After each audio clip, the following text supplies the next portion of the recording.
What are some things that we could do to help us reverse our aging process? Regenerative medicine is huge right now. What are some things you would never do as an eye doctor? If you do that year after year, the lower lid is very loose. Are you trying to save wrinkles? You do have wrinkles. Okay. No, this is 6,000 years of history. So in 2025, we should have new technology than like taking a stone and rubbing your face, right? If it ain't broke, don't fix it. We're back today with another episode of Eye to Eye. Alongside me, as always, is Amanda. Say hi, Amanda. Hello. Today, our guest is Dr. Dye. Dr. Dye is a highly respected, fellowship-trained oculoplastic surgeon at Fraser Eye. Respected. Wow. Right? Thank Of you. course.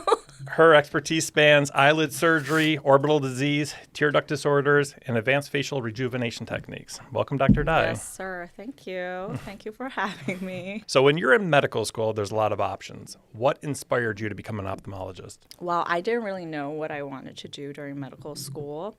I was considering a lot of different options. I think initially I wanted to go into neurology because I majored in neuroscience during college. And I was always interested in that brain to body connection. But my medical school's dean is a ocular pathologist. So he was trained in ophthalmology. So he mandated a 2-week rotation in ophthalmology for all students. And before then, I didn't even know what ophthalmology was, but when I rotated through, I really enjoyed it. First, because I was interested in a surgical subspecialty. I really liked working with my hands. And then the surgery itself, it's microsurgery, so very controlled, a short amount of time, and interesting surgery. And you also get the interesting science behind ophthalmology. You can look at the optic nerve, you see all these beautiful pictures of the retina, etc. So everything kind of fell into place after that. Then at what point did you pivot and say, like, I don't want to do cataract surgery or glaucoma surgery, specialize in the retina. I want to do oculoplastics. When did that come about? It's kind of a repeat of the same story where I was considering multiple subspecialties. I think in the beginning I was considering retina because I did some research within retina during medical school. I tried a lot of different rotations, and it just happened that the first rotation during my second year was oculoplastics. And I really tried to not love it because I knew it was a very competitive subspecialty. But the more I did it, the more I loved it. And in the end, I decided to pursue it. And then to answer the question about cataract surgery, I think I reached my 100th cataract. And at that point, I just really didn't enjoy the surgery itself. I found it very repetitive, very high stress being in the eye. Whereas with oculoplastic surgery, there's a lot of different varieties. I could do a bleph. I could do an ectropion repair. So there was a lot more variety in that, and I enjoyed that aspect. So just like you mentioned about doing a bleph or an ectropion repair, truly being an oculoplastic specialist, what conditions do you really treat? People always ask, oh, so you're a plastic surgeon. And I would say it's a little different. We're trained in ophthalmology, and then we do extra fellowship training within the realm of oculoplastics. So when people ask me, what do? I say, oh, plastic surgery around the eye. And people, nowadays, everyone's getting a blepharoplasty. So they're like, okay, you do blephs. And yes, I do. I do enjoy the cosmetic aspect of my practice, but a lot of my job satisfaction, if you will, comes from also treating the medical and functional aspects of the eyelid. So if you have a pug, do you have a pug? I do not have a lab. Okay, well, if you remember seeing a pug, sometimes their eyelids are like this. And in medical terms, that's ectropion. And when the eyelids hang down like this, it's not really protecting your eyeball all that well. So a surgery that I perform is essentially putting the eyelid back to the place that it belongs so that it can help protect the eye. So with oculoplastics, it's both form and function as well as aesthetics. We're trying to put the eyelid and the structures around the eye back to its original position and function while making it look good as well. And the big question is, like, where does the eye end and, like, the cheek begin? Honestly, I don't know. Yeah, and that's where with blepharoplasties, it's just not eyelid. There's sometimes brow or Yeah, forehead. So you are actually exactly. doing surgery within the forehead. And I'm sure you do, like, skin cancers, I'm guessing, as well. Yeah. That could be maybe around the adnexa. Yeah, for sure. That's a very, very great point. There's more movement towards kind of moving outside just this area to probably more of the upper half of the face within our specialty. There are a lot of oculofacial surgeons who do full facelifts. I personally don't. But to your point, a lot of times when we talk about droopy eyelids, it's a result of a drooping eyebrow and then lid laxity or sagging upper lid skin, as well as sometimes a weak muscle of the eyelid. So a lot of times it's not just the eye itself, it's the forehead. And like you said, sometimes it bleeds into the mid-face and the cheek, things like that. So I'm still learning, and eventually I do want to move kind of outside of that eyelid area as well. So you've kind of already answered this, but what do you love the most about being an ophthalmologist? I love sitting during surgery on my wheelie chair. So he's rolling around. Yeah. I would say it's definitely the variety of our day-to-day, because you can be in the clinic, you can have a couple days in surgery. The surgery, from my perspective, is very exciting. You get a good variety, and each day is never boring. So I really enjoy that aspect. And something that's neat about your profession, you do cataract surgery, improves their vision. Patients love that, obviously. But when you do blepharoplasties, people look in the mirror. They have to look at their face every single day, so they get to see the results of what you did. Yeah. So it's kind of rewarding when they can look and say, oh, I look younger, or I look better. For sure.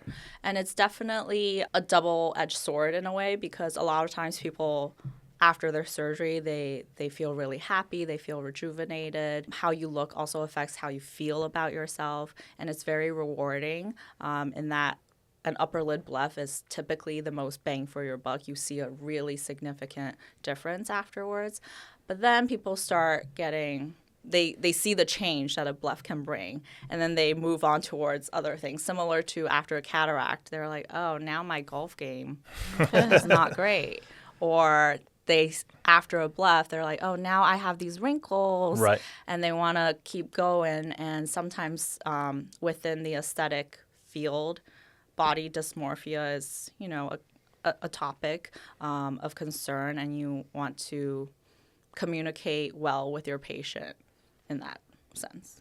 And it probably, for the patient, it gets a little bit addictive. Or like you mentioned, you have a blepharoplasty, like, oh, now I see a wrinkle here, or now maybe I want to pull this here. For sure. So you're kind of like the leader of that. You have to really get a good sense of what the patient wants, and a lot of that comes through communicating with your patient during a consult, but also knowing what your limits are as a surgeon as well. If they come in and they bring a photo of themselves from like 30 years ago and they tell you, I want to look like this, you sometimes just tell them, I don't think I can achieve that for you. And Is that what honest. people do? They'll bring a photo of themselves younger and say, I want to. Oh, yeah. Or they don't say that out loud, but they're like, look at my eyes. They were so, nice 30 years ago. Right. And I agree. Yes. My eyes will be nice. Do they ever bring a photo of a celebrity and said, I haven't had that yet, Okay. but I'm Hey, sure other surgeons make me do look get like that. Brad Pitt when he was 30 years old? Right. You can do it. I I have can. faith. Thanks. Now, you're not originally from Michigan, right? No. What brought you to Fraser Eye? Life circumstances. Well, it's a long story. I essentially moved back and forth between Michigan and Boston while growing up. So I attended high school in Michigan and then went to Boston for undergrad and then came back for medical school and then went back to Boston for residency and fellowship training. And then my parents were still in Michigan at the time. So I decided to come back, and I found a really great practice that aligned with my vision for my career. And then, several months after I moved back, my parents moved to Seattle. So yeah. They left you? They left me. Oh, my goodness. Do you have any siblings? I do. Are they in Seattle? Are they in Michigan? She's at University of Michigan. She's doing a master's right Okay. now. Cool. So at least have a sibling here. Yeah. And I guess my boyfriend is here. Yeah, that's But- important. But your parents, She's like, whatever. your parents really embraced empty nester when you moved back. They're like, they moved out then. They were, because they lived in Alpena, Michigan. Do you know? I do. That's Yeah. It's really Yeah. north. Half of the year is very snowy. I think they were really sick of that. different gears here now, Dr. Dye. Yes. What are some things you would never do as an eye doctor? Some things I would never do as an eye doctor. So this all stems from my trauma call experiences. Anything sharp and playing near it. So we've seen our fair share of candlestick holders causing an open globe, all those kind of stuff, or doing anything high risk without eye protection, grinding metals, etc. I would never go near a firework that's being lit. That makes sense. That's pretty good. That's standard. We've had a fair share of those injuries. And then, in terms of oculoplastic specific stuff, I do all these things, but theoretically we shouldn't do it, such as sleeping on your sides of your face or rubbing your eyes all the time. But unfortunately, I'm a side sleeper and I can't help it. Yeah. Same. But realistically, unless you sleep with one of those airplane neck pillows that is Right. upright, Some who's not people sleeping are on just their face? back sleepers. Yeah, some people prefer it. Yeah. It's actually the most, I believe, the healthiest way of sleeping. Do you sleep on your back? No. I try to start on my back and I just roll. It's kind of creepy though. But I have it's one of almost those, like you're like- in a casket if you're just sleeping on your back. Have you seen those silk sleep masks? They Yes. cover a big part of your face. No. Well, not a big part of your face. But just the like drowsy the- one. the silk, Yeah. And they say it helps prevent wrinkles. I don't know if that's I true. can see that because essentially you just don't want the friction Yeah. and the force. Yeah. But maybe part of it, but Yeah. not all. Yeah. I use one of those. Yeah. So realistically, what is sleeping on your side going to do? Cause a wrinkle? So everything's about consistency, right? If you do that year after year within 20, 30 years, I see all the time patients come in and they have a very asymmetric ectropion. The lower lid is very loose and they tend to sleep on that side. Or one eyelid is droopier than the other because they tend to sleep on that side. But all that can be fixed. So That's Just right. I would continue be out of a sleeping job sleeping. if I don't have them sleep on their side. So they should continue sleeping on their you side. should. Yeah. There you go. That's good business, right? Yes. Now, from an oculoplastic standpoint, there's a lot of cosmetic trends out there for the eyelids. What's something that you would recommend avoiding? Recommend avoiding. I actually didn't know this existed until a patient told me. She essentially puts a cream on her eyelid that tightens the skin. Oh, I've seen that. Okay. Yeah. And she essentially created her own cicatricial ectropion. Her eyelids just flipped out Because it pulled too tight. because it's way too tight. Oh, no. So I would never. How old never- is she? She was about 60, I think. So None of you those wouldn't add skin tightening under right. eye cream. Stay away. Yeah. Because Who'da if you thought? actually had, puffy lids or whatnot, it's usually a surgical problem if it's truly a puffy lid. And no cream will really fix that.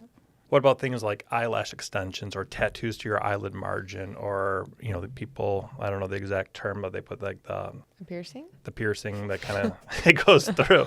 He's like, that. I mean, those are all kind of individual expressions. As long as they don't cause that much harm, I'm not opposed to it. Everything has risks. So with the piercing, sometimes they'll lose some eyebrow hairs. As long as they're aware of that and they're okay with that, sure. Eyeliner tattoos, patients might regret that 20, 30 years down the line because a lot of times they turn this bluish color that's really unsightly. Is that a common thing right now? Because I would say that was more popular 20, 30 years ago. early I don't 2000s. think it's a popular No, thing. not right now. But I know some people now get lip tattoos. Like lip blushing? Yeah. That I know. Like permanent lipstick. Seriously? Yeah. And it hurts a lot. Your lips would guess go so. swell super big. They Yeah. do a peach tone so you don't have to put lipstick on. Well, what if later on trends change and they don't want to do peach? Can they re-tattoo it? I would think so, but it would hurt. Yeah. Or they can still apply lipstick over it, but Your natural lip is just different. yeah. I've never heard of that. Yeah. Lip blushing. You learn something new There's again. no doubt. I've learned more like looking at different oculoplastic things in the last like 24 hours than I ever See, cared look, about. that'd be like before normal lip. They get it blushed, and it's like this darker pink. So that bottom one's the Yeah, tattooed? that's like after. It looks fairly natural. Yeah. But if you go Like, back to this that, is a good one. Like, look. all right, being a plastic surgeon, is that just purely all tattooed or is that lip filler in there too? We're talking about the color, though. Yeah. But all right, Could be It's fun. also hard to tell because, one is without any product on their lip. And then Yeah. the bottom, obviously, there's some gloss and whatever. This one might be. And that could give the optical illusion that it's fuller. You can get lip filler as well, it looks like she though. has lipstick on. Yeah, that's the point. That's Point literally achieved. the whole point. All right. But I hate to say it, She like, did it. can you permanently tattoo chapstick on then? No, that's like my. Right? That's a She stupid did not. question. She said stop. All right, fine. It could be a good thing, right? I mean, people would love that, but you can't. I mean, the point of tattoo- chapstick right. is to moisturize the lips. Let me ask you this. I get that part. Do you? Let me ask you this. Would you ever consider doing that? To myself? Yes. I've thought about it Really? because, sometimes doing makeup is just a lot of work. Agreed. But no, because anything that permanent gives me a little pause. Right. Yeah. How long does it take to put on lipstick? What would you say? Not long, plus but- or minus 10 But seconds. it just doesn't. 5 seconds, but it Okay. just doesn't last. It Like if doesn't you're last, drinking and then water, if you're you're doing eating food. It's just smudges like on all right, everything. all right. I could buy the. And then you're eating Yeah. all the lip products. that's not good. That's You're not probably toxic. getting cancer. From, Exactly. All right. Touche. All right. I get it. You don't Well, understand. I don't understand. You just said it's a lot of work. I'm like, all right, 5 seconds. Doesn't seem like a lot of work. Whatever. We can't Yeah, communicate we're not. with Right. Krusty. What about eyelash extensions? I think it really depends on how you do it. I personally don't do lash extensions, and I don't really know much about how people do lash extensions. And I know there's like a lash extension, and then there's these lash Like a lift. lift. That's all different. Right. I'll say this, I see a lot of Styes and Chalazians in my clinic, and they always ask me, like, oh, I just got it after I had a lash extension. Is that why? And I can really never tell them 100% yes, but oftentimes, how a Stye or a Chalazian forms is because the oil gland gets clogged up. And I wouldn't be surprised if these extension glue or the chemicals that they're using is causing a blockage in the meibomian glands and subsequently downstream causing a stye. Right. So And there is an art to doing an eyelash extension, I'm going to say, I'm because sure. you've seen it underneath the microscope, and some people Yeah. have just glue just all over the Right. place, and some are nice and clean looking. yeah. So I think first it depends on how it's getting done and who's doing it, and then second, if you're keeping the area clean and whatnot, sure, go for it. And if it's not giving you any trouble, great. So speaking of like all the eyelashes and everything else we just talked about, what is the scariest eye condition you've ever seen? The scariest eye condition Yeah, I've ever scariest, seen. whether it's a condition, problem, trauma. I mean, during training, it's always an open globe. That's scary. And What's an open globe? yeah, so open globe is essentially the eyeball, which is a globe, is open, meaning there's an injury to it. So a lot of times it's either they fell and then there's now a laceration cut into the eyeball itself, or something penetrated it. That's always scary when you're on call. I think one of the most memorable cases I saw was in New Mexico when I did my rotation. During residency, we all have to do a 3-month rotation in New Mexico in Albuquerque. And this guy just came in and to the emergency room, and I look at him, and essentially half of his face was gone. Like the eyeball was gone, and it's just a bone socket. And the story is he had basal cell cancer and had a evisceration, which is removing kind of all that content within the eye socket. And he probably just never followed up. And I think the basal cell came back and kind of ate away half his face. Oh my God. And I actually had to catch a plane to a conference like that afternoon, but I was, covering ER. So I was just taking some biopsies of the whatever tissues left there before I caught a flight. But yeah. That's crazy. That would, you see a lot of different things, and it's for the most part no problem. But those ones, you pause and You pause. And and another scary is necrotizing fasciitis, which is one of the true emergencies within ophthalmology. So what it is colloquially known as flesh-eating bacteria. And I saw 2 cases of it during residency. And during these cases, you need to identify it really quick because it can spread all over, and then they can actually die. Oh my goodness. So you just need to keep cutting the tissue. That's how you get rid of it?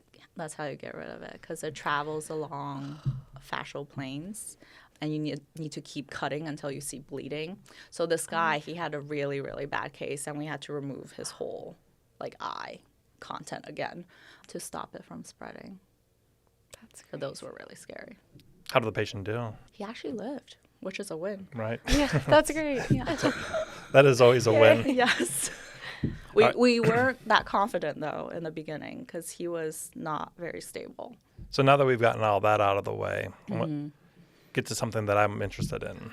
Oh, And you it's a weren't bit- interested in I'm any of the other yep. questions. So those sort of things I could always send to you Okay. if I have any of those patients. But patients do ask me this all the time, and I'm interested in this, and it's a big topic nowadays. Reverse aging. Okay? So what are some things that we could do to help us reverse our aging process, or what are some things that we are unfortunately doing that is causing us to age faster? I don't think you can ever reverse aging. Aging occurs whether we like it or not. I think the best, I don't like it. well, too bad. Keep drinking those collagen you're aging. peptides. I'm aging. I think right now with our current technology, it's mostly slowing down the speed of aging, or at least, doing things that's regenerating, collagen, elastin, things like that in our skin. Regenerative medicine is huge right now, and I can't keep up. New products always come on every month, but some stuff that has been shown to be helpful, platelet-rich plasma and platelet-rich fibrin, has a lot of growth factor, stem cells in it, and studies have shown that it increases collagen production, elastin. If you go to Turkey, they inject PRP into your scalp. We're actually going to start offering that at Thea as well. So that's a big thing within regenerative medicine. Exosomes, peptides, etc. They're all kind of coming on, and it's really hard to keep track because it's so unregulated. Yeah, I hear a lot about peptides nowadays. Yes. I don't And know that's much all. about them. I just hear the word. Well, what's the general stat? When we hit our 2025, we start to lose 1% of our collagen per year. Is that about the rough stat? I don't know the stat. I know that 25 is Yeah, you start to decline 1% Yeah. of your collagen per year. So when you're dealing with these collagen peptides and things like that, so is something mixing it in your water, your coffee, and drinking that, is that something that you think supplements it? I guess it can't hurt, but what do you think? It can't hurt. I don't know the specifics, but I know a lot of the products out there currently, you don't really absorb it all that much. It's a very specific form of collagen where you have a higher absorption rate of, and typically when it's oral, your stomach acid kind of breaks it down anyways into ultimately proteins and amino acids. So how much of that collagen are you actually putting into your skin is to be determined. Amanda, do you take your vital proteins, collagen peptides? I don't. No. So I take You some do. from Costco. It's a little blue box. It's environmental friendly. Has no plastics in it. It's very nice. Okay. Sure. I'm sure the container It is plastic. It is. It's plastic. It's plastic. It is minimal plastics, right? But it's It's literally the container is plastic. plastic. It's coated a little bit. It's not Okay. like plastic. Okay. Sure. It's Okay. plastic. Yeah. Anyways. So it's Costco. It has to be good, right? You Yeah. shop at Costco. I do. So I do love Costco. do you take your collagen peptides? I don't. Do you feel it helps you? You've been taking it for Do you what, feel 6 more months now? youthful? Are you reversing Yeah, aging? do you feel anything? Because people say I look 24. And I'm 26, so I went reverse 2 They're years. not your friends. It's very hurtful. No, but okay. What else could someone do then? From an oculo specialist, plastic surgeon, do you have a skincare routine? I would say a lot of times consistency is key. You know, people always like, I want to get a laser. Yes, they're really helpful, but that will never beat years of consistent sunscreen application, not smoking, and then consistent skincare regimen. I would say probably all the dermatologists and plastic surgeons out there would agree that sunscreen, as much as you can, is the number one thing you can do to slow down skin aging. Some sort of retinol at night. It increases cell turnover and stimulates collagen production. So that's also a good thing to include in your skincare regimen instead of the oral collagen that you're taking. But Do you wear Probably a better- sunscreen? it's from Costco. You wear sunscreen? Depends. Right now, no, it's cold outside. No, you should wear sunscreen every day. Even these lights can emit UV light and cause, aging. Do you have sunscreen on right now? Yes, I do. Do I you? do too. It's in my moisturizer. Gentlemen? Nope. Men usually don't care as much. A face lotion could just have SPF 30, We're 50. Can we go with that? Guys age like wine? No. Right? No, that doesn't work? Okay. The men All right, agree. fine. All right, let's go down the sunscreen path. What SPF? Isn't it like At least 35 30 and above? and Yeah. above. And you need to look at the PA. So you're telling me these lights in here, I need to be 30 or above for in here? And even like it's snowy, but the sun is out. You're driving your Yeah. car, the windows. and there's reflection off the Yeah. snow. You're still getting What sun SPF exposure. do you use? I use 50 50? every day. And honestly, what sunscreen do you use? The Super Goop one. There's a lot of great, because a lot of the Japanese and Korean sunscreen, it doesn't have that weird like greasy feel. They just feel like a moisturizer. What about the aerosol ones? I wouldn't use that because you're inhaling that. Right, that's what I'm getting at. Yeah. And those are really greasy. That's like Yeah. meant, I feel like, if you're at the beach. Well, yeah, I understand. I will wear sunscreen at the beach because I'm fairly pasty and then I turn red. You're at high risk for skin cancer. But you can fix that, right? She said, not for you. Not for you. And So wear your sunscreen. Wear your sunscreen. So even more reason to wear sunscreen. So if I came in and I said, hey, this is suspicious, you're going to be like, watch it? I would say Go see Dr. treat Basha. you right. I told you so. So there's I don't even know, an influencer, if you will. His name is Brian Johnson. Have you heard of him? I have. This guy is spending... I think he's a millionaire or a He- billionaire. yeah, I he- don't think he's an influencer. Yeah, okay. But he does have a lot of different content out there. But he spends millions of dollars per Right. year. And he states that he's done different testing on every part of his body. And I think he states that he's aging every year only 6 months, if that makes sense. Yeah, Sure. he slowed his aging. Yeah. Yeah. Is that him right now? Yeah, he's kind of creepy looking. And I know he probably I wears think he sunscreen. Sorry, took Brian. his son's blood I did and hear that. I think Did took what? I don't know what he did with the blood, but that's something that he did to help with his aging process. That's kinda- But honestly, I'm not too impressed. Like I he's know. 48 and he looks 48. I Is don't this know his what. son? Oh, no, Yeah, that's just like that's his son. Really? Yes. Are they saying just like not even looks, but like I physically? think based on like his body, yeah. Right. Somehow there's a profile. metrics that he's like analyzing Yeah, his liver exactly. and everything, every other organ in his body. Doesn't he sleep like a crazy amount of hours a night? He too? does. He does recommend a lot of sleep. Whoa, that's kind of weird. Like he looked like a normal. like now guy, he just now looks he looks kind of like- like a vampire. Yeah, he does. He does. He does look a little fake. And you say Yeah. vampire, maybe he should skip the sunscreen Like, and get a that's tan. so weird. No, I And would his- still recommend sunscreen for him. So But like, don't you That's guys crazy. agree? If you were to guess his age, you would guess in his 40s. Like, Yeah. I'm still. I don't know. but I there, agree. like, I don't know how Lee is in that left-hand side picture there, but his skin looks kind of normal. Where on the right, something looks fake there. Well, he It just has a does. lot of fat atrophy in his face. And this one? Yeah. It doesn't look healthy to me in a way. Yeah. His skin is smooth. Don't get me wrong, His but skin is something. smooth, but the fat pads in his face have lost a lot of volume, and I think And that that's makes why you he look looks older, doesn't it? Yeah, it does. But I wonder, he's eating such a strict diet and everything else. If he's losing like muscle mass too, like you said, and then the fat is atrophying. I mean, that's a lot of the issues now with Ozempic and That's all what I the was GLP-1 thinking.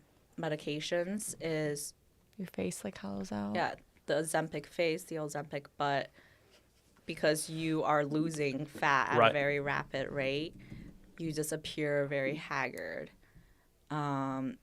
You're essentially deflating a balloon, and everything kind of just hangs on. At that point, would you recommend, like, not recommend, but would a facelift help if it's all kind of sagging, or that wouldn't? Yeah, Or I would don't- filler do anything? I would not recommend filler. It's essentially you need to add volume back and also reupholster the sofa, if you will, by tightening the skin. So yeah, it would be more surgical, which it would include a facelift, maybe some fat grafting to restore that lost volume. But it probably also matters with the age of the patient, right? If you're 20 years old taking Ozempic, you probably can have more. You have more collagen. Things will probably tighten up Yeah. much quicker. Versus if you're 50 years old doing that, you're probably gonna have much more of that loose skin look, right? For sure. And as we age, the fat pads themselves, they get smaller, they descend. So they don't have as much scaffolding available compared to like a 20-year-old. But even like for patients, let's say they do have quote unquote Ozempic face and they have that with treatments like Morpheus or anything like that, do you think that would tighten anything up? I don't think to the degree that the patient will be happy with because, Morpheus, which is radiofrequency microneedling, they market it as a skin tightening procedure. We see more success with the in-mode portion of it kind of getting rid of a lot of like the turkey neck, if you will. But in terms of skin tightening, not so much. And to the degree that, these skin laxity happen in the Ozempic phase, I think it's more so surgical. And unfortunately, Botox won't fix that. Botox will not fix that.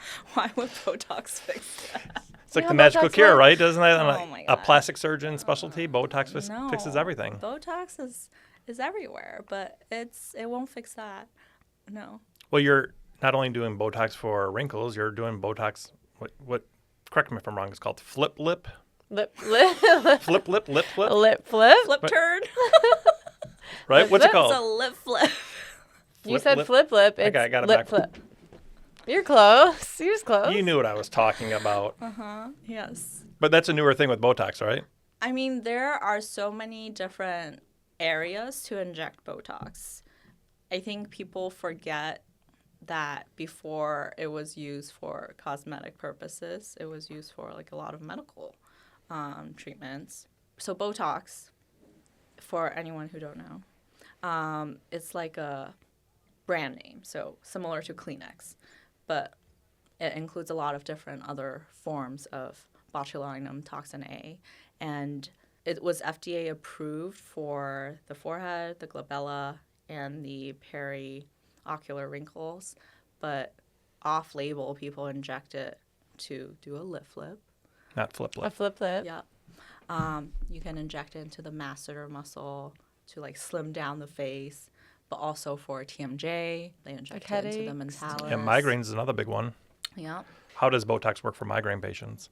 So Botox works by essentially stopping the signal of neurons to the muscles so that it stops contracting. But in addition to the acetylcholine, which is the signal to muscles for it to move, it also stops the release of a lot of pain signals as well. So I think that's how it works for migraine prevention. And I think a lot of people don't know that. And I know we Yeah. treat a lot of people today for migraines with Yep. Botox. Yep. I say And it's we do, great. you do.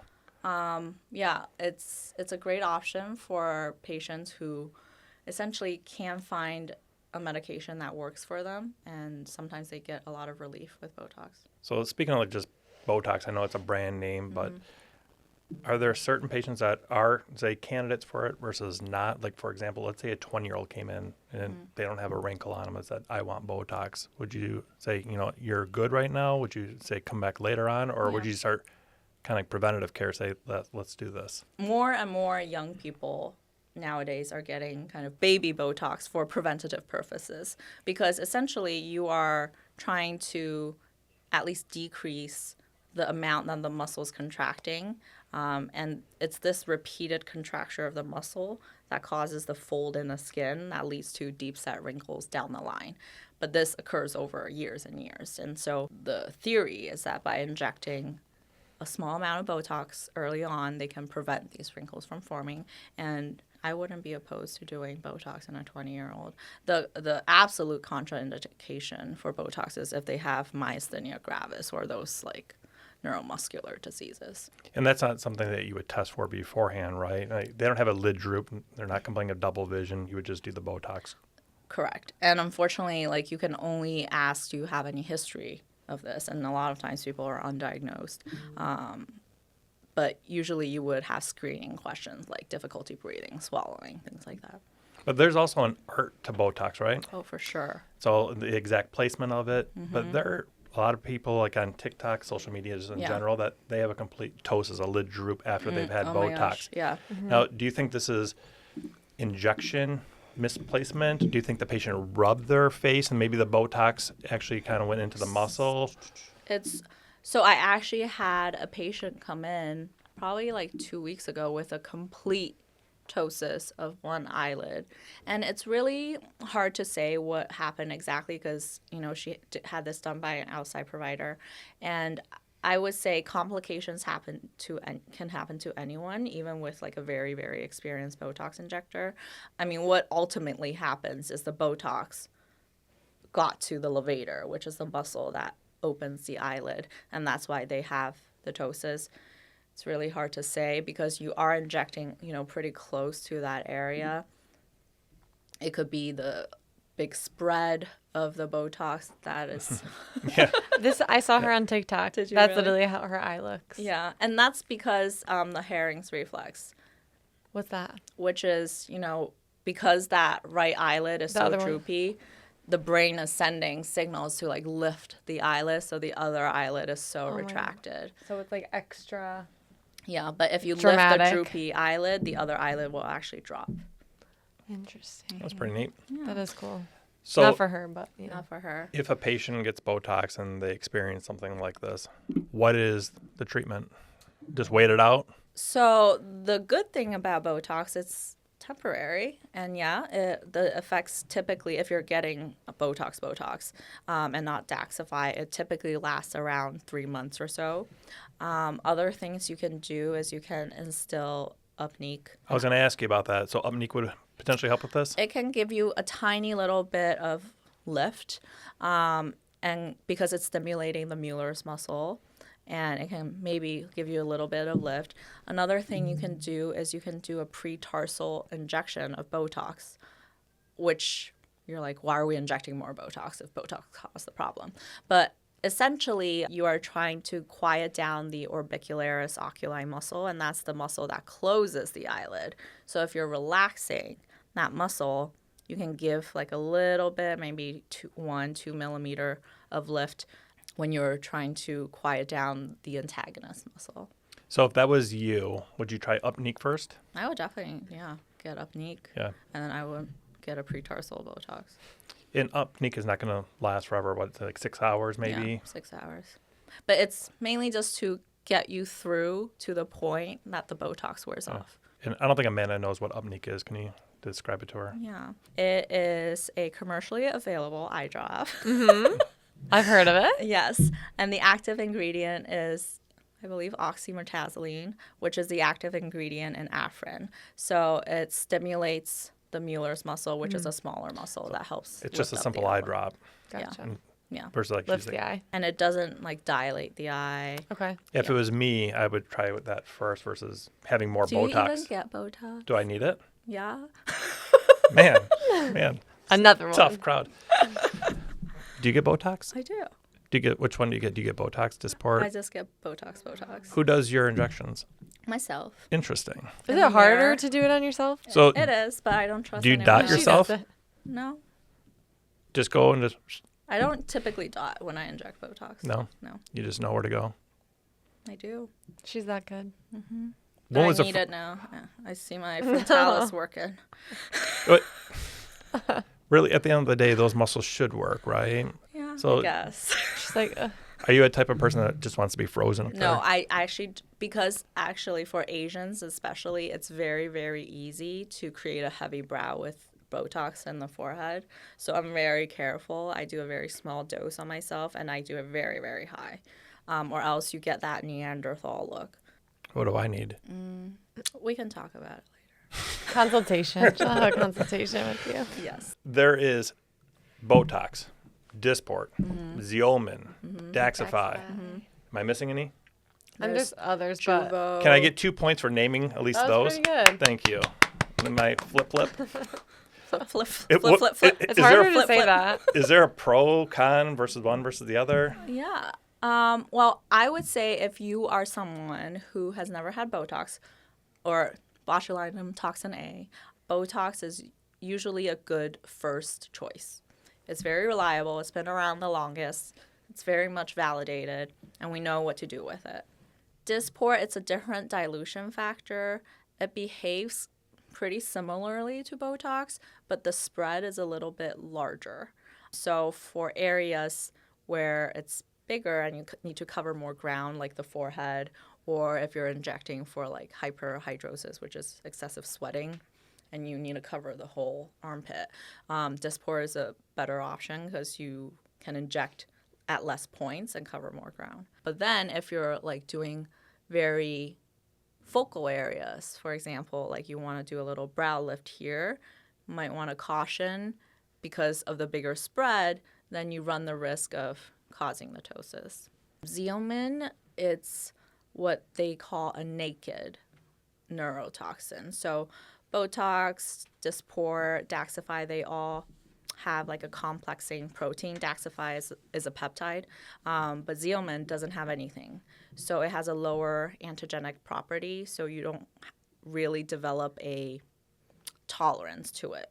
So a lot of times when people get Botox or Dysport for a long time, they start being immune to the medication, and that's when you can, consider switching to Xeomin. And then Daxxify lasts longer. A lot longer, right? Yeah, like 5 to 6 months, though we don't promise anything to Does our that patients. does that build up like Botox? So Botox, let's say you get it every 3 months, but it starts getting longer and longer. Does Daxxify like last 5-6 months? Is it like 8 months? Not typically, but essentially, I think the onset is also a little quicker compared to Botox. Botox typically, you notice it within 3, 4, 5 days. With Daxxify, it's like 2-3 days. Gotcha. Yeah. So I've been picked on a lot. So looking at Amanda, do you think she had Botox ever? She has a very smooth forehead. I've never had Botox. That's impressive. See sunscreen. Sunscreen. I use sunscreen. You just said you didn't. Like in July, I do. Okay. Well, that's the difference. Every day. Are you trying to save wrinkles?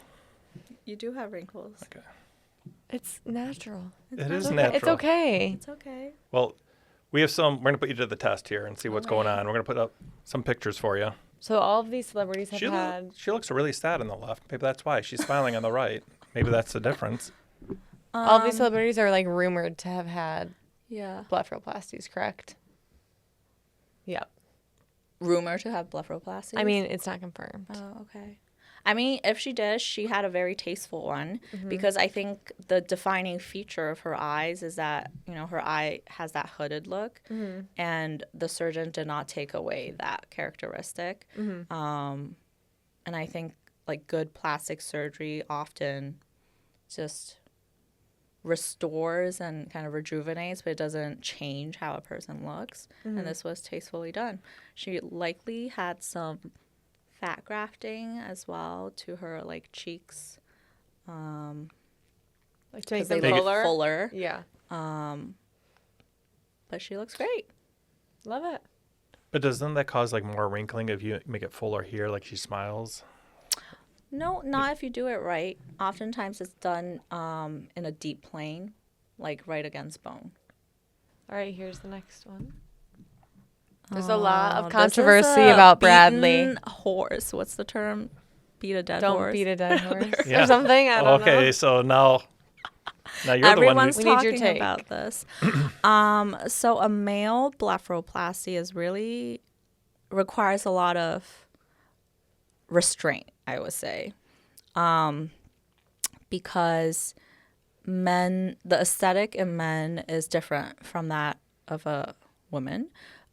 You typically don't want a lot of tarsal platform show, which is, I don't know if you can Which, tell, what does that mean? Yeah. it's like the distance from the eyelashes to where his lid creases. Okay.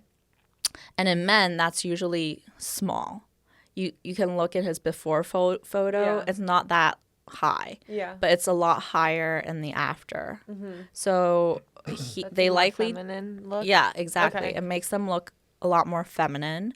And then I don't know if this is just because of the natural aging process, or sometimes surgeons also take fat during a blepharoplasty, and that can give that hollowness in the eye Yeah. socket, and that can age a person as well. And then, yeah. When I look at him, you look at the picture on the left, his chin has that V to it, and his chin on the right, something obviously is different there. Mm-hmm. Like, Think he had how did they change? Like, is that cosmetic surgery? Do you Chin think that implant? changed his chin? You can do a chin implant. I mean, there are surgeries, especially in South Korea, where they like shave off the jawbone to change the shape. But of right, the doesn't he face. look more V-shaped Yeah, on the he left definitely side? does. Sometimes in men, I don't know what he did, but they also can inject fillers along the jawline to give that more like angular look as well. But I don't know. There's been a lot of comments regarding Bradley Cooper in There social has, media. yes. And there's been people that are saying, "Oh, can they do anything to reverse it?" So if Bradley was unhappy with his upper eyelid bluff, couldn't you do anything to create a little bit more of a hooding? Could there What if he you loves add? it? So you can definitely inject either fillers or do fat grafting into his upper lid to fill it out a little bit more. I didn't know you could do filler there. You can. To create that a little bit more of that natural hood Yeah. on Yeah. the temporal side. Because right now it's hollow, and you're essentially just adding back that volume that he lost.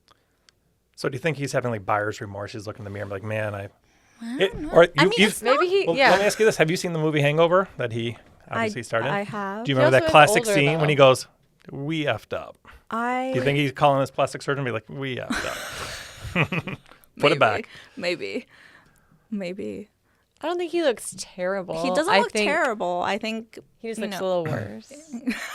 But not terrible. It's not like he's botched, I would say. He's not. No, he's not botched. I think he still looks fine. It's just being under the spotlight. Yeah. Everyone's like analyzing his face, Mm-hmm. and everyone has an opinion. But if he's happy with this look, great. Yeah. And he's a little bit more tan on the left side, which makes it looks And better he's too, also right? just older than that left photo. Yes. Like he But- has Exactly. aged, Yeah. The left Okay. side, he wasn't using sunscreen. The right I side, mean, he's how using old is he sunscreen. in this photo? Is he 40? This one? No, to the the left? after. That's him recent. currently, so I don't know how, How old old he is actually he? is. He's 50. Oh, That's So, I mean, see, I think I he think he still looks looks better 50. than Brian Johnson, I This is agree. true. the anti-aging specialist. This is true. Here we go. Oh, Tay-Tay. Here we Hey, go. girl. Yeah, I think she likely had a blepharoplasty because her eyelids were really hooded before then, and now you see more of that tarsal show, which is that distance from the eyelashes to the eyelid crease. But again, I think it's tastefully done. It doesn't Looks change her natural, yeah. appearance that much. It looks natural. Yeah. I She had a agree. nose job probably too, right? Yeah, it looks a little thinner, but makeup can do wonders too. I don't And know. also just aging. I mean, it doesn't fully change your face, but I feel like, I don't know. I could She argue looks that better she on the didn't right have side than one. the left, in my opinion. Yeah. Okay. And that, how many year gap is that, do you think? She's probably like 18 and left. I was Yeah, like, she came she's out when probably, she what was is she really now, young. pushing 40? I think she's like 35. I think just like mid-30s. I'm off. Their whole family. I don't even know, but do you think she actually... She, What do you think? I don't know. like in terms of blepharoplasty, Yeah. she definitely had a canthopexy and likely a brow lift. What's a canthopexy? Essentially that fox Oh, eye. yeah, like, yeah. Yeah. And likely a blepharoplasty because her lids also look more open. And it seems like a And lot. her Do you think brow, she had yeah. filler in her cheeks too? Yeah. I mean, that whole family probably had so Yeah, many things no doubt. done. I don't. What about Kris Jenner's facelift? I can't. Yeah, looks it's good, a great though. facelift. She looks good. It's a great facelift. No, she looks really amazing. Well, Christian, she's like 70. 70. Yeah, no, Yeah. she does She- look good. Yeah. But I did hear her facelift cost, I think, $150,000 to $200,000 too. which is a drop yeah. in the bucket for her. It's probably like her 1 cent. But what I'm getting at is like the like- average person be like, yeah, she looks great. I'm gonna go see her surgeon. And it's Oh, not like no. it's You gonna be can't like get into her $10,000. surgeon. Well, In this yeah. economy, no, we're not thinking about that. We're thinking about our eggs. what would you do here? So if you saw- this, yeah. so this patient comes into your office and they said, hey, I want to look younger. What would you do? Or what's going on? First of all, this is a horrible picture. But it's just we're just showing you your eyes. So it's you're oculoplastic. lopsided. All right. And it's while they're smiling, so it's really hard to, How do you know they're smiling? because you see the orbicularis oculi contracting. Duh. Duh. So all right. Well, do you think this person needs a bluff? I think that's you, right? There he is. So I walk into your room. Yeah. And you're like, hey, what brings you in today? I want to look 10 years younger. What would you do? I would probably recommend use sunscreen. Number one. Number one. Well, it always starts with a conversation with the patient, what they are most bothered by specifically. Not like, I want to look 10 years younger, but what exactly do you care about?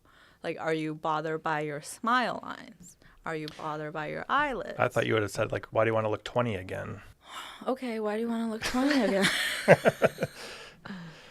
So would you do like a blepharoplasty? Yeah, I think, if you wanted a cosmetic blepharoplasty, you have more skin on the right upper lid, at least when you're smiling. That was a, Look at her. that's She's a trying to get camera him. flash. Can you relax? I am relaxed. Drop your He's always like this. brows. Close your eyes. Apparently I look angry. Just Drop my brows. Just relax. Just relax. And then just gently open your eyes. Okay. I would do a very conservative bluff on you if you wanted anything done, and then probably recommend Botox. That's it. What if I wanted Daxxify? Fine. She'll do We'll it. give it to you. Are you going to dot it up and be careful so I don't get a lid droop? Yes, always. Is this taken out? It was literally 4 seconds That's ago what he in had horrible on lighting. his idea Yeah. on the way here. This was his idea. That's why we had to go take So- that Stroke of photo. genius. So let me ask you this too. So, if I did like this thing, Oh. He brought a prop. What's so- that called? Do you know what it's I called? just learned yesterday. So It's two a different flip things. Two different things. One, this is called a jade roller. There's 2 different sizes to it as well. Wow. So if I did this every single day, would it take away my wrinkles? First of all, you're not using it correctly. Well, I That's just just got it. creating friction. You're dragging your skin. No, you need no, not slip. down. Wait, okay. Well, if I did it the correct way, It's not going to get rid of your wrinkles. what is this The doing point then? of this is essentially a lymphatic massage. So if you have a lot of swelling in your lids, when you first wake up in the morning, that could help. But it's not going to get rid of your wrinkles. So I learned a lot of things in the last 12 hours. So if I took this thing. So when I saw this. Okay, what's this, that called? What's that one called? It's gua sha. Wow. He said guishi. It's a guishi goulash. Took me a while, but when I first saw it, I didn't even know what it was. And then Michaela, our esthetician, gave this to me. And I'm like, this is what everyone's talking about? Yeah. That's it. When a guy looks at this, it looks like a stone that we could skip across a lake 500 times, That's right? such a guy thing. It is a guy thing, right? Yeah. But that's what it is. It's a great. But you mean to tell me? No, this is 6,000 years of history, and you just dwindled it down to a stone that you can throw across the lake. That's How kind dare of you. disrespectful. 6,000 years of history, Yeah. and we're still doing this in 2025. We should have new Yes. technology than like taking a stone and rubbing your face, right? If it ain't broke, don't fix it. So do you use this? My mom actually uses it religiously. Do you use it? I have one. Do I use it? I don't. Do you use I'm one? too lazy. I have one. I don't use it. But you're also dragging also, down yeah, on your you're skin. also ruining your skin. You need slip, either like oil or some sort of slippery thing so that it's not dragging across your skin. When I you're got olive using oil it. from Costco. That's gonna Okay. clog your pores. Would that do it? No. Clog your pores. So, okay, so if I did gua sha and the jade roller, Gua sha? that's not going to help my wrinkles at all. What's going to help my wrinkles? What collagen peptides, not going to do it, right? No. Gua sha's out. Jade pen's out. Jade roller's out. Sunscreen. So sunscreen. It all circles back to sunscreen. So it all comes back to sunscreen. Botox. Lasers. Are you talking about CO2 lasers? There's a lot of different lasers. What about CO2? CO2 will be great, but Wha- it's a very intense laser. A lot of Most- recovery it- time, right? Yeah, a lot of downtime. It looks rough for a few weeks afterwards, right? Because it's a ablative laser. What is it indicated for? Truly like a CO2 laser. What is it? Skin resurfacing. So like a lot of deep wrinkles. With CO2 laser, you get a pretty, noticeable improvement afterwards. Because it's literally burning off the surface of your skin, and then you're regenerating the skin. So speaking of that, so like my wrinkles, okay, I understand maybe Botox could help that out. But what about like say a person that's older, like they're 75 years old? It's not Look at really that. wrinkles, but Look at this. they're crepey skin. Oh, that's beautiful. That's where the CO2 That's would really come into great. play. Yeah. I taught you. I taught him crepey skin. I told you I learned a lot about cosmetics here recently. Yeah. No, CO2 laser is great. And I often combine it when I do like a cosmetic lower lid bluff, because a lot of times you will notice crepey skin in some older individuals, and the CO2 laser is really great at improving that skin texture. Are there different lasers that are kind of like the same thing, CO2 lasers Yeah. and then other lasers? There's also erbium YAG, which is a great resurfacing laser as well. There are so many different lasers out there. Now, this is a random question that I'm out thinking because now we're talking about wrinkles. I think it's a common thing that we could all agree on that smoking, that it changes the skin, right? Is it the smoke that's hitting the skin that's causing a lot of the changes? Is it something in the tobacco product? Is it the nicotine itself? And I ask that because now we have all these vapes. We have all these nicotine pouches that are tobacco-less products. So if you're using like a Zen product or a vape product, do you think the wrinkling would still occur? Is Zen a vape? Zen is a nicotine or a A tobacco-less nicotine pouch. Pouch? It's a Yeah, very like you put it in popular your thing. lip, I think. It's a very popular thing with You have young one? patients In your mouth? or young people. Let's see. Who's the old one now? Like they look like that. Those little pouches. And you just like hold it in your mouth? Yeah. Like you put So- it like in your lip. So by Doesn't that give you like mouth cancer then? well, Probably. by traditional means, there was like these like say Skoal and Kodiak products that you would put a tobacco leaf in your mouth. These have now come Worse than around. smoking? Should we watch Question that mark? video? Yeah. Dr. Chris. Well, in terms of, I think, skin health, tobacco smoking is the worst because of the cigarette smoke, like the combustion products. So then even like secondhand smoke could cause Yes. skin damage. Yes, because within that you have a lot of toxins, free radicals, like tar or whatever. And those are all very inflammatory and encourages, fast aging of the skin. We all see these patients in our clinics where like they walk in and you know they are a smoker just by Right. like how they look. With vaping and anything that doesn't require lighting the cigarette and lighting on fire the tobacco, I think still causes some aging of the skin, but not as much as tobacco because nicotine vasoconstricts, so it kind of narrows the blood vessel and can cause chronic hypoxia. So the tissues, they're not getting oxygen, and that can cause, inflammation, aging, things like that. but not to the degree that cigarette smoke does. Well, some of the wrinkles that are caused from smoking is actually, like you've mentioned, even straws. And it's actually, Oh, yes. You know, The pursing. the pursing. Yes. So vaping would still cause that sort of thing. Oh, for sure. I guess depends I on. mean, even the Stanley cups. That'll It's get everywhere. you. Yes. And even my Owala will probably get me too. That's why you need the flip. Lip flip. A flip. He had to think about it. I had to think about it. That's funny. Do you use straws? Well, I have my Owala. Duh. Do you know what Do you know Owala what that is? Oh. It's an Owala. We both have them right here. Oh, But Not do you know sponsored. why it's called an Owala? I don't know that. Why? What do you see? Koala. Cute. Wait, do you see? no. Like when you're drinking it? You see?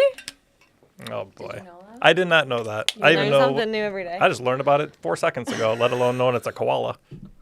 Yeah, but yes. Is that you plastic, can though? like drink No, it like it's stainless this. steel. Yeah. They look plastic. Stainless steel. It's stainless steel. Plastic Okay, doesn't fine. sound like that. So no straws for you. I mean, theoretically, no, but I drink out of my hole. But I do a little lip flip, so it's preventative. So you're doing a lip flip? I do a She's lip pro flip. lip flip. Do you do it yourself? Yes.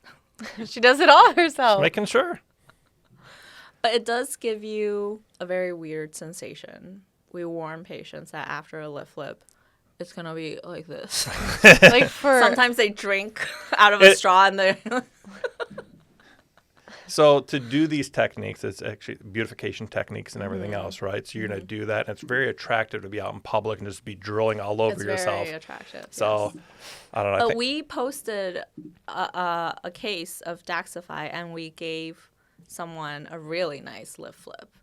And if you go on our Instagram page, or at yeelingdye.md. there we go. You'll You'll see how much fuller her upper lip was without any lip fillers. And then even a lot of her perioral lines, or like the smoker lines, improved with the So lip where flip. did you like inject on her? So we did her forehead, we did her glabella, and then we did her smile lines. We gave her a little lip flip, and I think that was it. You see how I you do. see her lip difference? Yep. And that's relatively quick, right? How long did that whole process take? Like 30 minutes. All right. Well, you mentioned lip filler, though, too. So the Botox can do lip flip. What is your take on the lip filler? Not the tattooing, but truly lip filler. I mean, filler has a place. I think it's a great, quick tool to give volume to a place. And with the lips, I think it's fine. Like, it creates beautiful results. I think where people are cautioning fillers is more in that tear trough eye area, because we see a lot of festoons or malar edema. Like, I don't know if you've seen, but there are patients who have a lot of swelling here on the upper cheek. And a lot of times fillers injected in this tear trough area can clog up the lymphatics and cause chronic swelling around the eyelids. And more studies are showing that's not going to help. More and more studies are showing that even though the fillers are designed to be reabsorbed by the body within, a year, a couple months, fillers injected near the eye seems to last a lot longer than that, like for years and years and years. So you wouldn't recommend like under eye filler? Well, not necessarily. I think if you were to get anything injected, hyaluronic acid filler is best because you can reverse it with hyaluronidase, but definitely go to an experienced injector who know where to place the fillers instead of just anyone. But if it's a really significant, like puffy lid, things like that, I would say fillers are probably not the best answer. It's probably surgery. You mentioned like go to an experienced injector. I feel like I've seen females with their lips injected, but it's not even. Like the side is much more puffy, and it doesn't. Like that's not a very lopsided? attractive. Yes, it's lopsided. Huh. Or it's like expanded, like Or maybe it's reabsorbing in one area and it's staying in one area. Is that possible? I don't know. Okay. Who have you seen?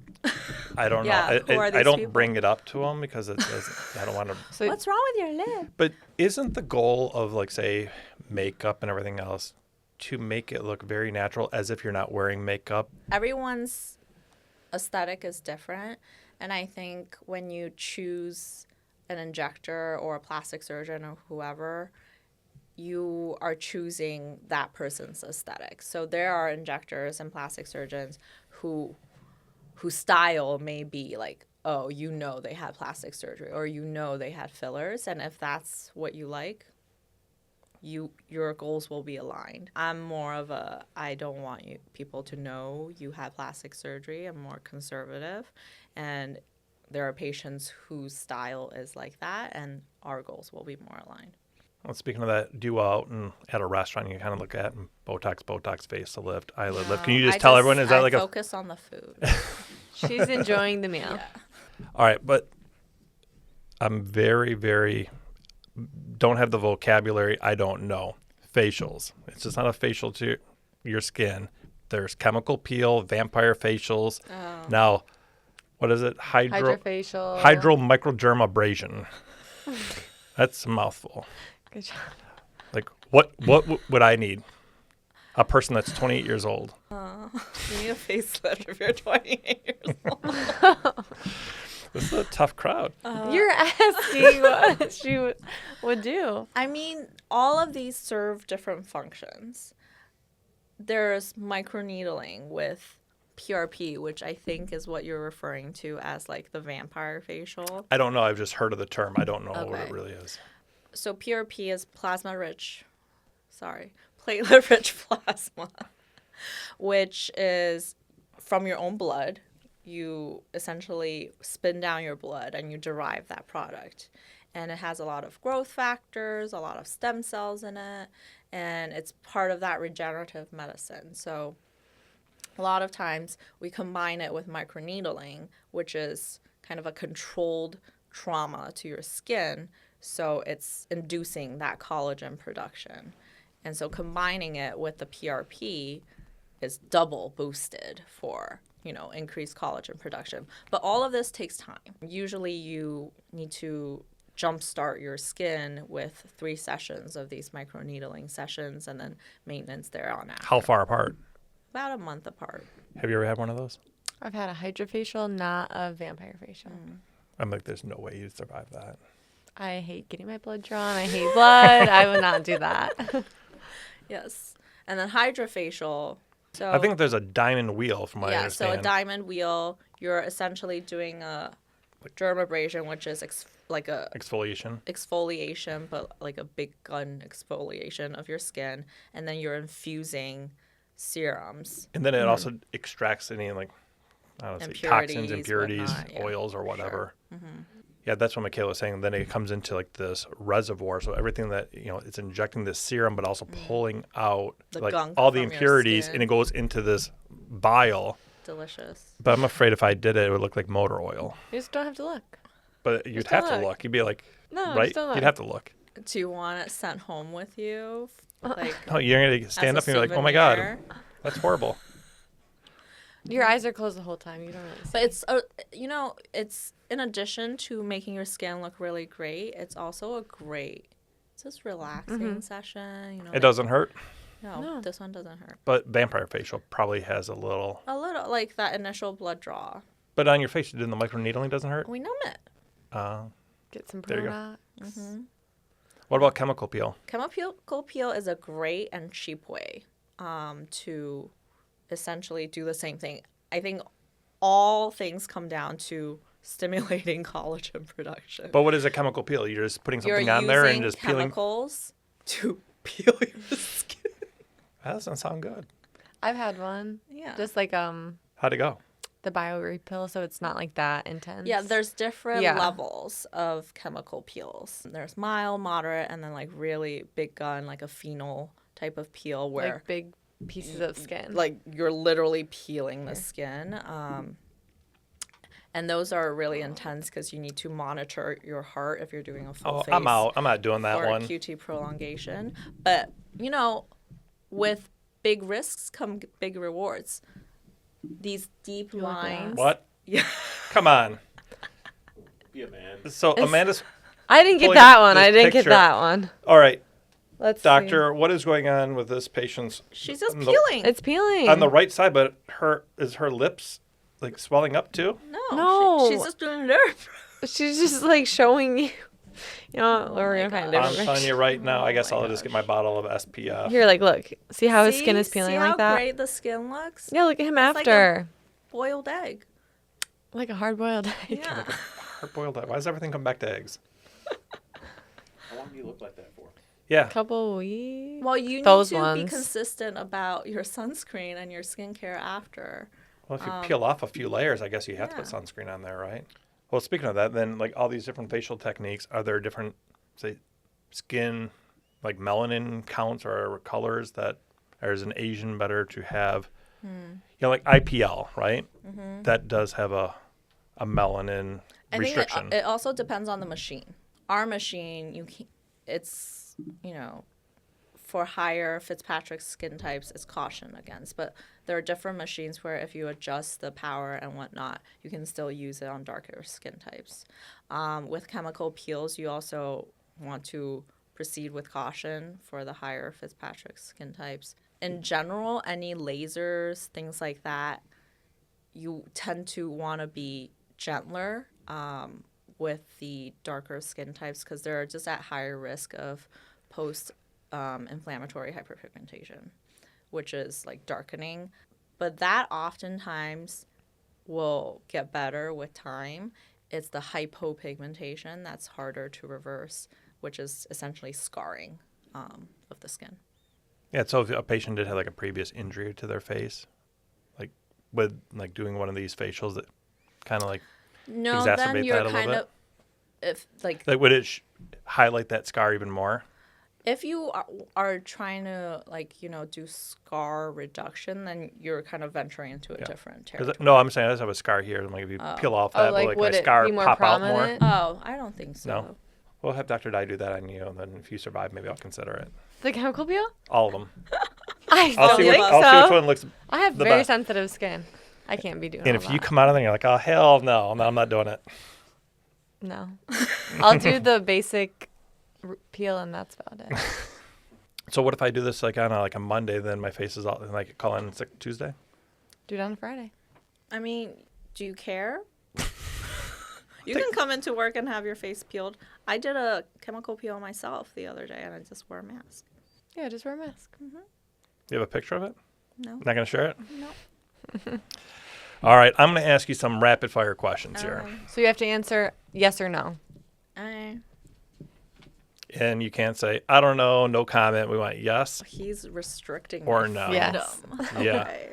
Can styes or chalazions be prevented completely with hygiene? No. Is it safe to pop or drain a sty at home? No. Can contact lenses worsen styes or chalazions?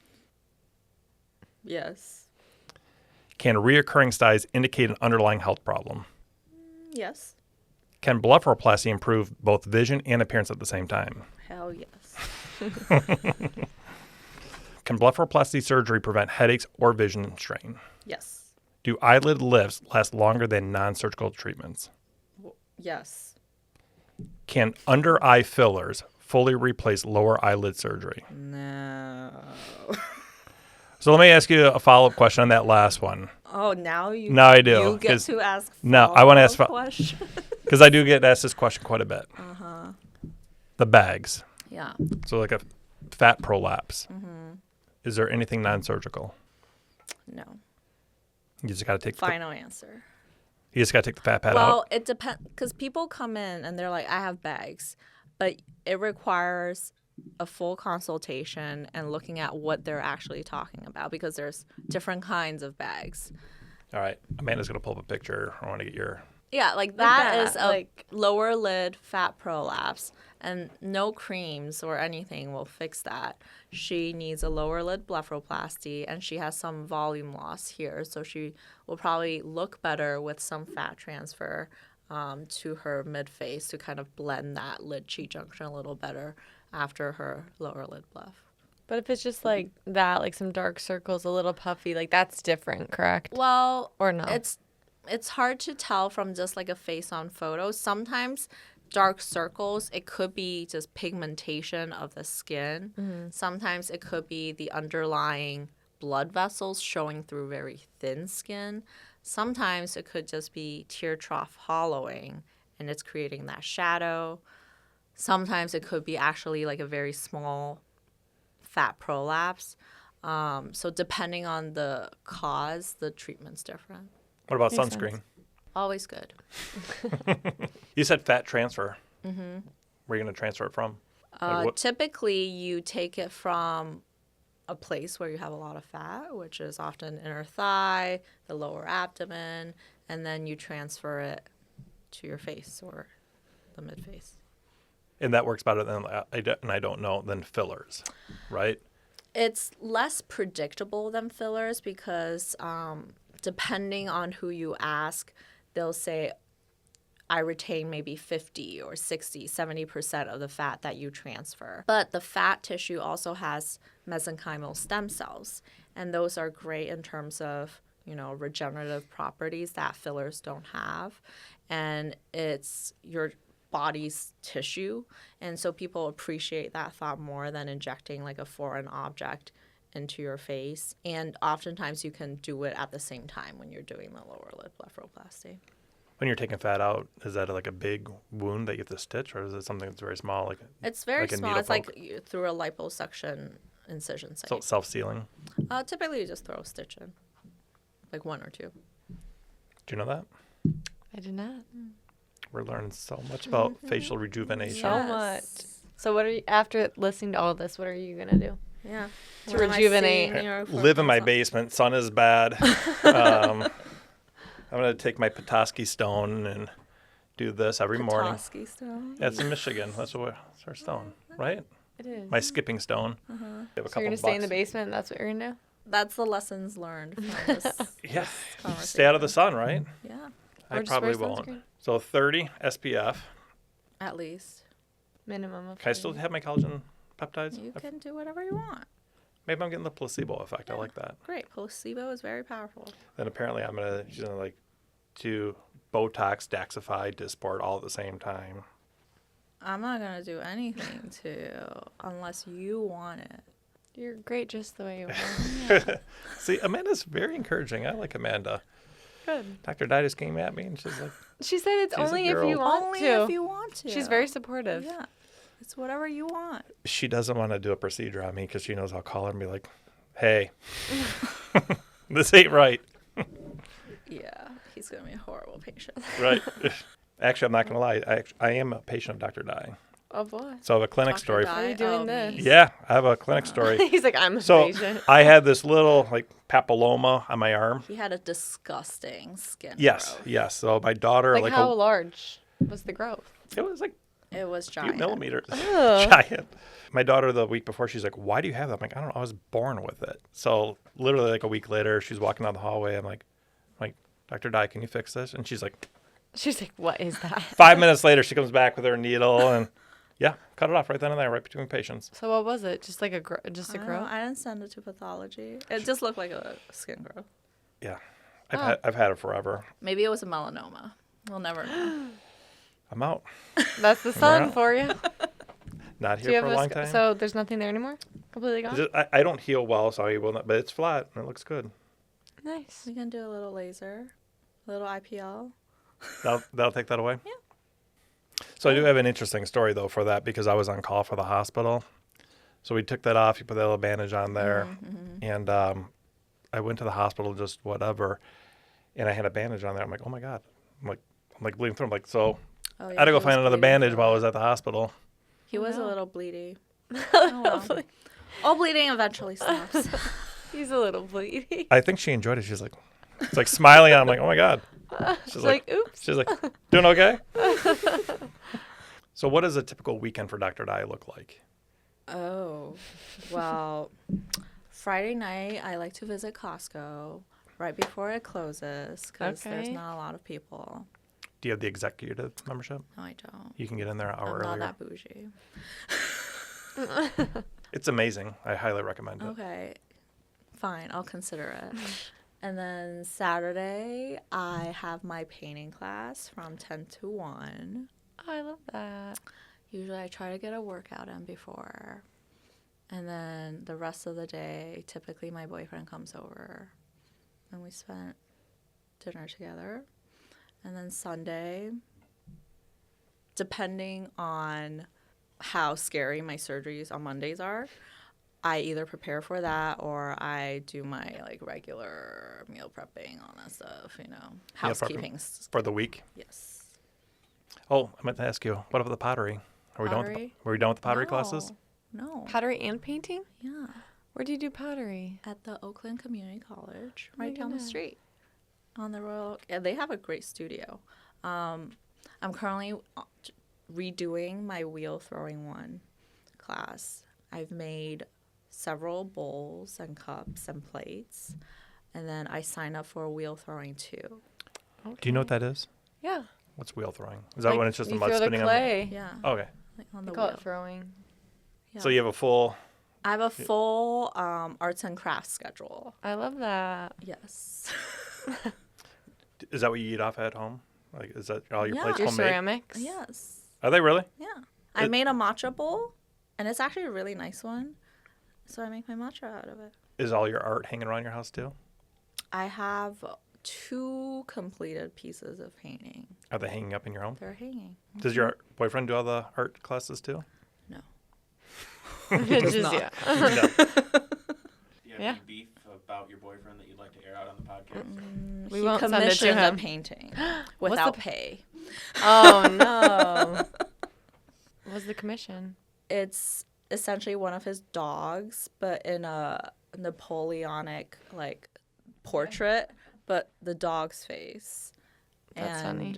He's into watches, so he has a Rolex Daytona watch on On the dog? the dog's wrist. Do you have a picture of it? Can we It's see it? still in process. Can we see it? Yeah. Yeah, we need to insert some of your work into this, into the clips. Oh my goodness, that is so funny. That's good. That is actually pretty talented. Wait, zoom in. Wow, good job. We'll insert photo here. I'm pretty impressed. That is pretty That good. is good. Pretty.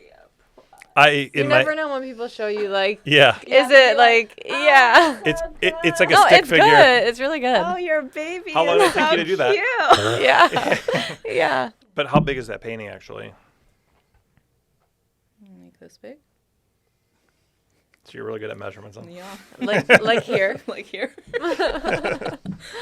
Yes. Well, we're out of time. Dr. Dye, thank you for joining us today. Thank you. I learned a Thank lot. you. I was humiliated, but I had a great time. So we hope to have you back soon. Okay. Thanks for coming. Thanks for having me.